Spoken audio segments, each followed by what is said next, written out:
যদি কারো মোবাইলে এই অনলাইন ক্যাসিনোর কোনো অ্যাপস পাওয়া যায় সেটাই তাকে শাস্তি দেওয়ার জন্য যথেষ্ট। পুলিশ তাকে অ্যারেস্ট করবে, কোর্টে সোপর্দ করবে এবং তারপরে তার যে পানিশমেন্ট, এই যে বললাম 2 বছরের কারাদণ্ড এবং 1 কোটি টাকা।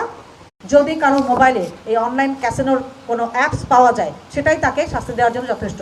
পুলিশ তাকে অ্যারেস্ট করবে, কোর্টে সোপর্দ করবে এবং তারপরে তার যে পানিশমেন্ট, এই যে বললাম 2 বছরের কারাদণ্ড এবং 1 কোটি টাকা আর্থিক জরিমানা অথবা উভয় দণ্ডে দণ্ডিত হবে। ধর্মের কথা যদি বলি, দেশের আইনের কথা যদি বলি, কোথাও যেটাকে অ্যালাউ করে না সেই কাজটা করে আমরা এরকম দণ্ডে দণ্ডিত হতে যাব না। আমরা শয়তানের ধোঁকা বলেন বা খারাপ কাজে আমরা উদ্বুদ্ধ হব না, ভালো কাজে থাকব। এই জন্য আমার অনুরোধ, আপনার সন্তান সহ আত্মীয় স্বজন যাতে অনলাইন জুয়ায় সম্পৃক্ত না হয় সে ব্যাপারে নিজেরা সতর্ক থাকবেন, সচেতন থাকবেন, পাশাপাশি আত্মীয় স্বজন এবং সন্তানদেরকে সতর্ক করবেন। মোবাইলে এই জুয়ার অ্যাপস রাখাও অপরাধ।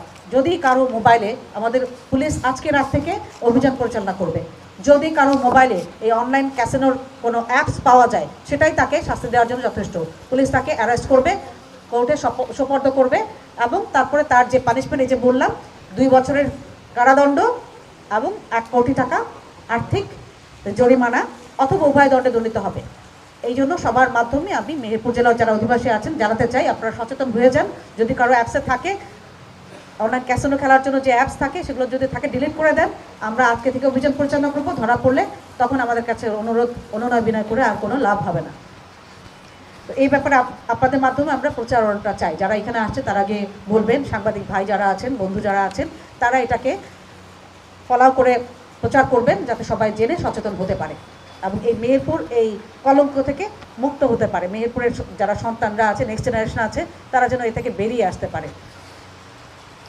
আমার দ্বিতীয় টপিক রেখেছি আত্মহত্যা বা সুইসাইড, যেটাকে আমরা বলি। এটাও কিন্তু ধর্মে মহাপাপ, আইনে তো আছে নিষিদ্ধ, আইন করে এটা থামানো যাচ্ছে না। এখানে সুইসাইড করছে যে কোনো কারণেই করছে, করার পরে আবার যেটা হয় পোস্টমর্টেম করতে দেয় না। এখানে একদম এই প্রত্যন্ত অঞ্চলের লোক সহ নেতৃবৃন্দ যারা আছেন, যখন কেউ সুইসাইড করে সেটা কী কারণে করেছে এটাকে ঠেক দেওয়ার জন্য আমরা যে পরবর্তী ব্যবস্থা নেব সেটা করার জন্য পোস্টমর্টেম করে জানতে হয় যে এটার পিছনে কারণ কী। কিন্তু এখানে পোস্টমর্টেম করতে দেওয়া না করার জন্য বিভিন্ন জায়গা থেকে অনুরোধ আসে। তো আমার কথা হচ্ছে, এই আত্মহত্যা করতে যাওয়ার আগে পর্যন্ত যেন কেউ আত্মহত্যা করতে না যায়, তার আগে আমাদেরকে কারণ বের করে সমাধান করতে হবে।